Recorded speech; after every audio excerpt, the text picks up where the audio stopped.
tey jii dañ fi woote ndaje waaye ndaje bi ñu fi wootee ñun ñi nga xam ne ñoo topp ci ginnaaw Ndeye Fatou Ndiaye Ndeye Fatou moomu nekk suñu leader politique di coordonner suñu section PDS fii ci Noto doy ko sëkk waaye tamit mat ko sëkk di dox guddi ak bëccëg di xeex guddi ak bëccëg ñun ñii nekk ay lieutenant ànd ak moom topp ci xeex boobu di xeex ba amee njariñ waaye di xeex ba gën a méttee di xeex aussi ba tey jii nii lenn nag waralu ko lenn sababu ko lenn nisarut xeex boobu ak dox boobu lu dul askanu njariñu Jobaas te kenn ku ci nekk ci yéen teew fii ci saal bi tey xam na ne lépp loo xam ni moom Ndeye Fatou Ndiaye mii mas na koo am ci darajey politique wala ci développement delloo na ko waa Jobaas dox nag di am ñu dem saa su nekk ci parti bi ñu nekkoon di parti PDS ay séddale ay ndombo tànk di ci am ay séddale ay cër di ci am responsable bu mënti doon sa dayoo ak sa doyukaay ak sa doyuwaay ca barab ba nga war a teg ñu teg la fa saa su ñu demee ba toll foofu ci historique bu ñu demee ba ca ci pàndaw ja moom mii la ñuy néewal doole te ku koy néewal doole suñu kilifa yooyu nekk ci PDS mu daal ñu metti ñu di ko xeex yéen ñi fi toog tey doon suñu ay yaay ak suñu ay frère daa ngeen ñu wax guddi ak bëccëg naanu li ngeen di subir metti na jamono bi waroon naa fekk ngeen romb fii ñu muñ jàpp suñu ngor suñu fulla ak suñu fayda am benn gëm-gëm rekk ni yàgg-yàgg yàlla dañu ñëw ba ñu mën a am lu ñu defal suñu Jobaas dolli ko ci li ñu doon def kon tey jii ma la leeral leen ni élection yii nga xam ni moo génn moo la ñu romb di élection locale Aziz wax na ko léegi dinaa ci delluwaat tey jii yaakaar naa bu ñu toogee fii ni Ndeye Fatou Ndiaye du conseil départemental loolu waru leen koo sax loolu xam nga loolu sax naqar la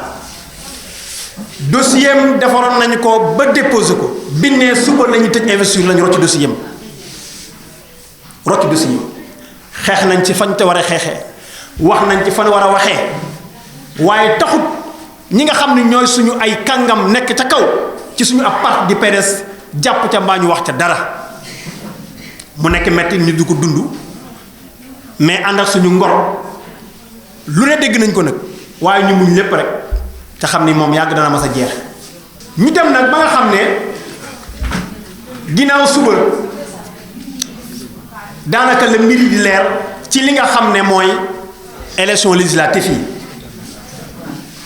te yéen yaay booy yéen ñi toog fii nga xam ni yéen a tànn Ndeye Fatou Ndiaye def ko mu doon seen njiit ci wàllum développement ñun ñu tànn ko def ko suñu kanam ci wàllum politique yéen ak ñun ñu ànd di ko buux di ko bëmër guddi ak bëccëg ngir moom mu am lu mu war a am bu ko defee bu ko amee li mu war a am li mu leen defal ak li muy defal Jobaas gën a yokk ak ci li xam mooy département bi mën a yokk ñu xeex ba kàngaam yi réunir daje kàngaamu département bu Thiès réunion daje wax ni ñu ne Ndeye Fatou Ndiaye mii dañoo bëgg mu doon député ci élection yi di ñëw te da ko yeyoo nag ñun li ñu bëgg mooy Ndeye mii doon député ci élection yi jublu bi ñu waxee loolu dox ko ni ñu ko war a doxee jaar te fañ ca war a jaar département bi dafa jóg daal di yanu li nga xam ne moo di candidature boobu ñoo demal suñu bopp ba déposer dossier bi Dakar ba am li ñu war a am moo di décharge bu wér ni déposé nañ ko luñ ca war a dox ak luñ ca war a jëf ci relation ak ñi nga xam ne ñoo ŋànk loola ci parti bi dox nañ ko ba mu mat sëkk waaye ci information yi nga xam ni am nañu ko ak pexe yi nga xam ni dugg nañu fa luqali ba génn ba tey ji dara lu leer lu mën a confirmer jàppandal gu jóge ci autorité PDS yooyu jëm ci candidat Ndeye Fatou Ndiaye amal ñun nag dañoo jàpp ni loolu jaaduwul dañoo jàpp ni ñàkk assisté bi doy na manque de considération bi doy na li nga xamante ni moo di ñàkk a jox gëdd suñu leader doy na ndax nag Ndeye Fatou mérité wul loolu waaye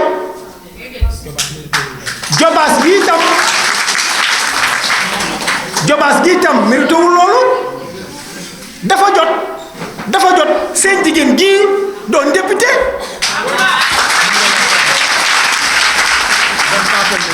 dafa jot seen jigéen gii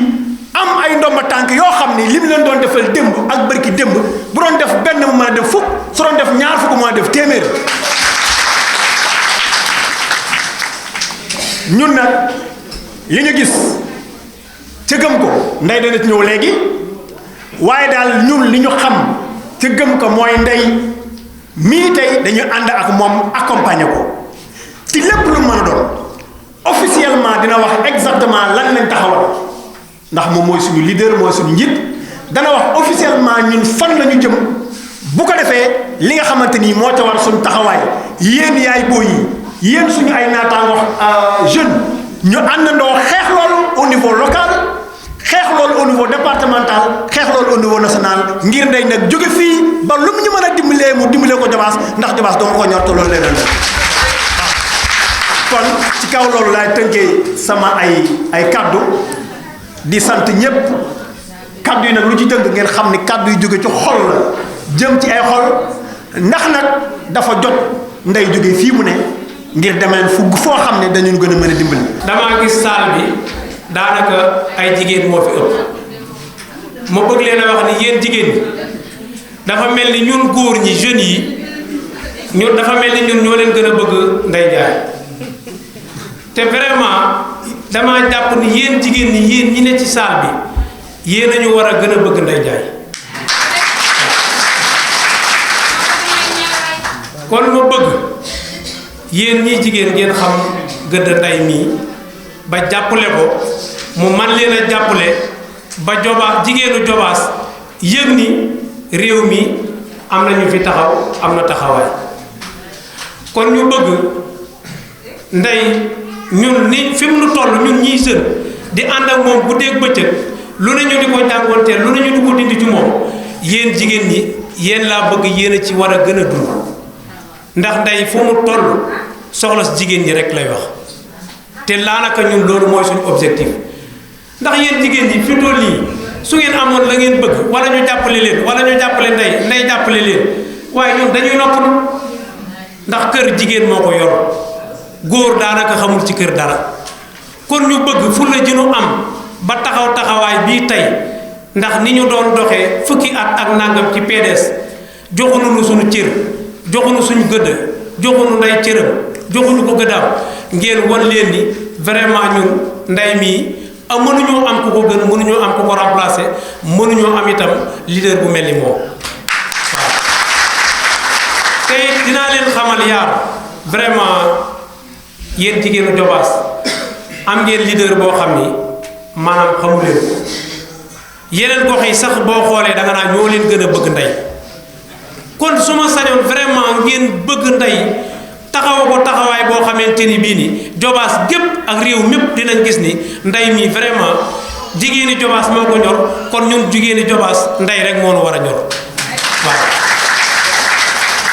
loolu mooy li ma bëgg daanaka wax ji mënta guddal ndax Cheikh mi jëkk a wax ak Aziz wax na lépp li ci des mooy mi ngi ci suñu kanam combat baa ngi ci suñu kanam. ñu ngi leen di nuyu ku nekk turam ak santam li sabab ndaje mi nag te ñi jiitu wax ko umpule wuñu ni ñun parti démocratique sénégalais lañ nekk man Ndeye Fatou ma jiite section bu Noto gannaaw bu Ablaye Wade daanoo responsable yi fi nekk yépp daw ñun ci la ñu toog continuer yor parti bi am na ñeenti at ci gannaaw booba tekk lañ defoon dañoo taxawal comité restreint de coordination des activités du PDS ma ànd ci ak ñii ma fi lim léegi dëkk bu ne dem nañ fa di caravane bu invitation amee ñu dem bu ñu tuddee dara ñu dem bu ma génnee li ma am ñoom gor yii ku nekk génne li nga am yenn saa yi dañuy luye ji oto muy paan Abdou Aziz fanaan na diggante Sangaan ak Njuux ak Kër Kaan ba asamaan set ñu dem jëlee ko oto mburu bi jëlee ko fi indi ko kon loolu gëm ak bëgg moo ñu ci bawoon yàlla suñu borom dogal ñu nekk ci parti bi di ci dundin wu metti élection 2014 du ma ci del si Abdou Aziz wax na ko Pape Saliou Mbaye wax na ko la ñu daj ci conseil départemental dem ba déposer ñu rocc liste suñu demande jaroon na sax boobu ñu bàyyi PDS mais dafa am ñaari baat yu ma Ablaye Wade waxoon ba mu daanoo ñu dem di ko seeti man ak PCR yi kër ma dikkee ñaa lañ ko fekk biñ ñëwee ba wax ba pare Maguette lay wax ci turu PCR yi dañu Ndeye Fatou Ndiaye avocate na nga wax ma jël kàddu wax fàttali ko la ma ko waxoon biir palais ni ko 2012 ku la ko yombalal moo la ko xañ ba ñu ñëwee ma fàttali ko la waxoon waraloon wax ja ak ni jëf ji demee mu ne ma li ma waxoon lépp dëgg la waaye Ndeye Fatou na nga toog xaar ma de bul dem juróomi at yooyu amul ku ñëwul seet si waa Jobaas seet si ñu ñun dañoo lànk toog ni PDS la ñuy xaar suñu kër la beneen bi ci toog Karim Meïssa Wade sama càmmeñ la bi mu nekkee ci prison bi seeti naa ko ñetti yoon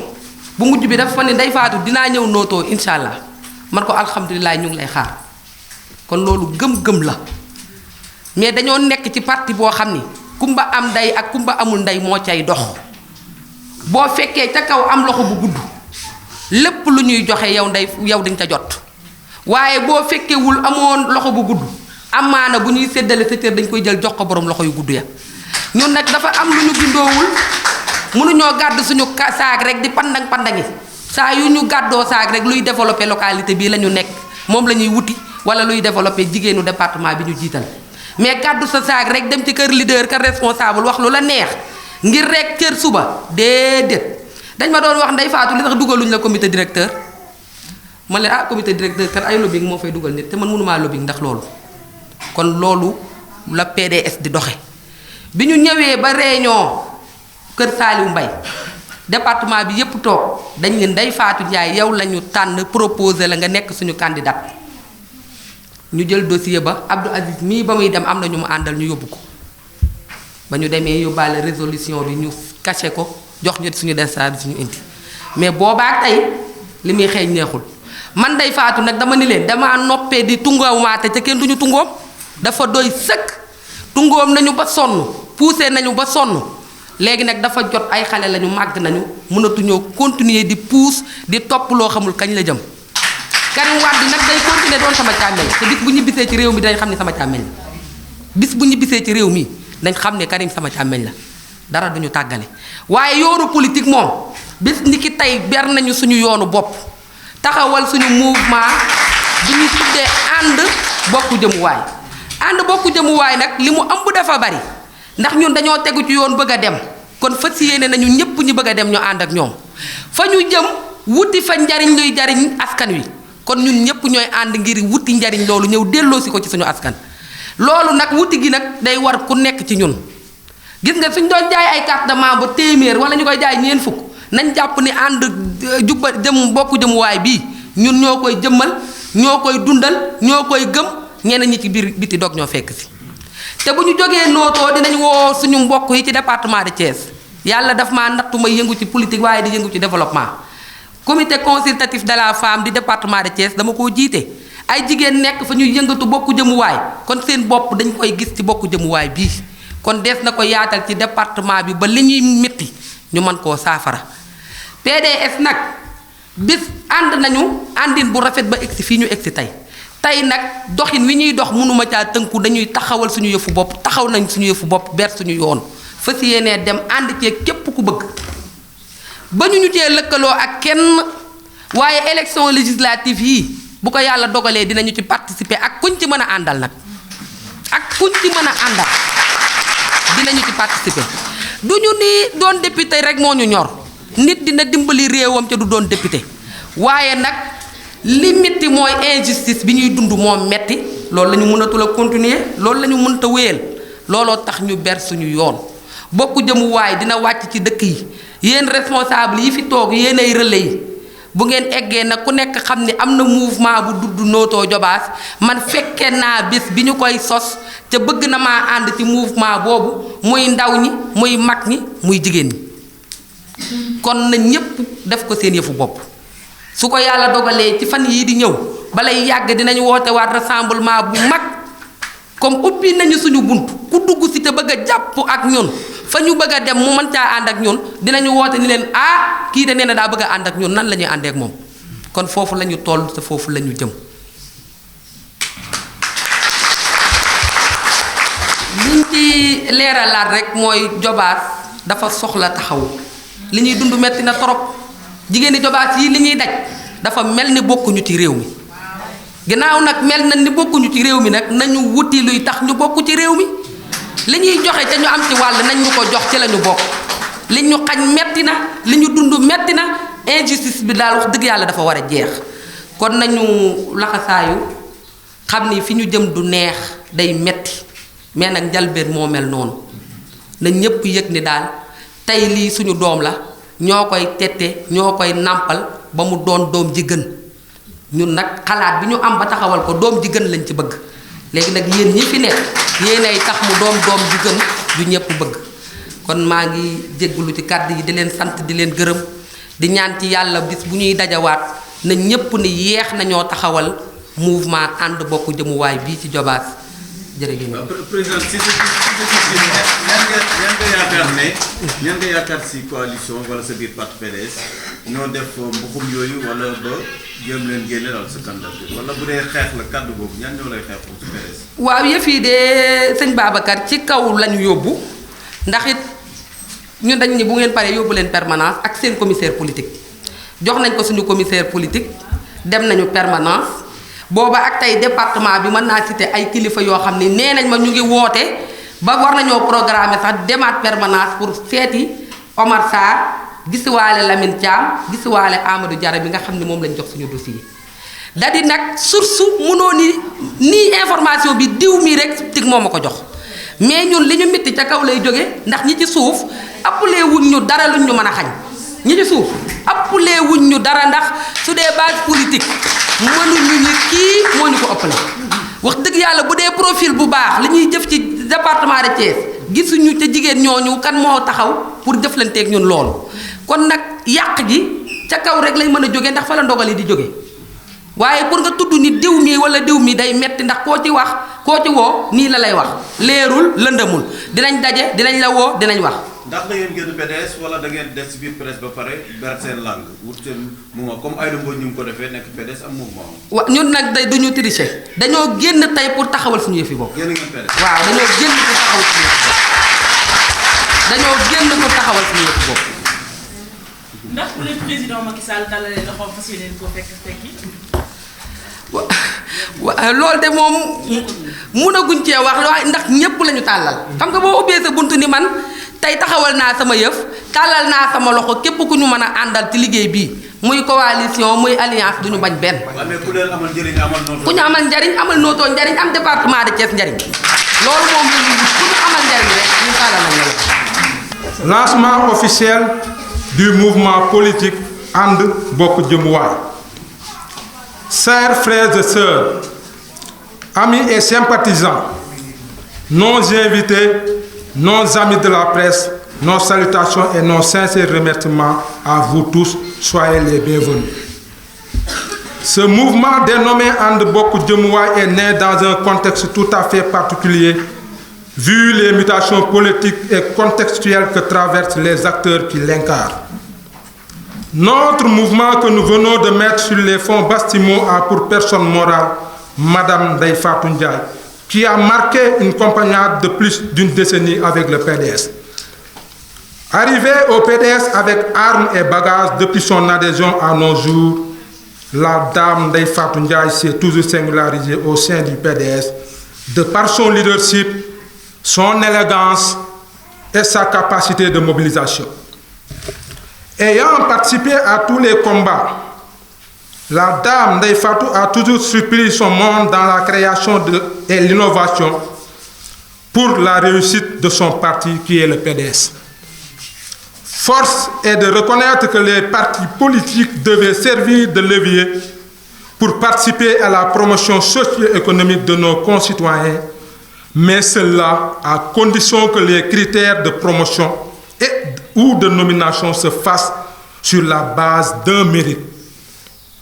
Pour revenir sur le cas de figure de Mme Ndeye Fatou Ndiaye, nous allons partir d'un passé très récent. En 2012, quand le PDS a perdu le pouvoir, nous avons constaté à l'unanimité que le départ de la majorité des responsables du PDS vers d'autres formations politiques, pour certains, et la création de mouvements pour les autres. Pour le cas de Ndeye Fatou, elle a toujours opté de rester au sein du PDS malgré les tentatives de débauchage qui ont exercé sur sa personne, de même qu'au sein de son entourage. Elle a préféré rester sereine et engagée. Malgré toute cette résistance, la gestion du parti à l'armée mexicaine n'a cessé de causer de torts et de frustrations, pour ne citer que quelques exemples. En 2014, lors des élections locales, le dossier de Ndeye Fatou a été soustrait à la dernière minute sur la liste départementale. On avait mené le combat, mais en vain, car nous n'avions pas le soutien du parti avec nous. Toujours conscients de tous les problèmes qui peuvent intervenir, nous avons anticipé sur les législatives pour réunir les 12 collectivités du département rural qui, à l'unanimité, ont approuvé et parrainé la candidature de Ndeye Fatou Ndiaye comme titulaire sur la liste départementale de Thiès avec résolution à l'appui. À la date du 7 mai 2017, le dossier de Ndeye Fatou Ndiaye et la résolution du département ont été déposés auprès du commissaire politique mandaté par le PDS pour superviser le département de Thiès. Depuis lors à nos jours, nous avons fini d'épuiser tous les voies et moyens pour être édifiés sur le choix du parti par rapport à cette candidature, mais en vain. Comme disent les Wolofs, nos informations et nos impressions ont fini de continuer l'attitude du parti qui n'est pas en phase avec les choix à la base, et cela nous a contraints à se démarquer du PDS à partir de cette date pour mettre en place le mouvement dénommé And Bokk Jëm Waay. Notre mouvement, qui a comme objectif de participer à toutes les élections, s'est réuni aujourd'hui pour le lancement officiel et ensuite aller capitaliser le potentiel politique de Ndeye Fatou Ndiaye dans le département afin de réunir pour adopter une position commune par rapport aux législatives à venir. Nous vous remercions de votre aimable attention. Que la victoire nous sourie. Merci. Officiellement, vous quittez le PDS pour créer votre mouvement. Vous n'êtes plus dans le PDS. Effectivement, Babacar, c'est officiel. À partir d'aujourd'hui, nous quittons le PDS pour aller travailler dans notre propre mouvement. Et dites-nous,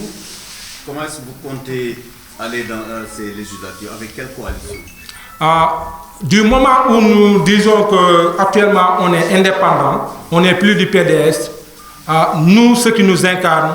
ce qui nous anime plus, c'est quelqu'un qui peut nous accompagner au niveau de Djobas dans les attentes de la population. Parce que vous savez que depuis longtemps, la population est en attente et il compte beaucoup sur la personne de Ndeye Fatou. Donc vraiment, la population est très fatiguée. Donc nous ouvrons et nous ouvrons à bras ouverts à toutes les possibilités possibles. Coalition, parti politique, parti au pouvoir. Donc nous donnons, sauf le PDS, donc nous ouvrons toutes les parties donc pour allier avec eux, pour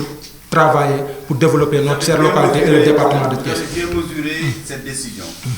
Vous avez bien mesuré cette décision de quitter le PDS. Effectivement, nous avons bien mesuré ça, parce que vous savez que depuis que le PDS a quitté le pouvoir, nous étions là, travailler avec le PDS, Ndeye Fatou l'a bien dit dans son discours, donc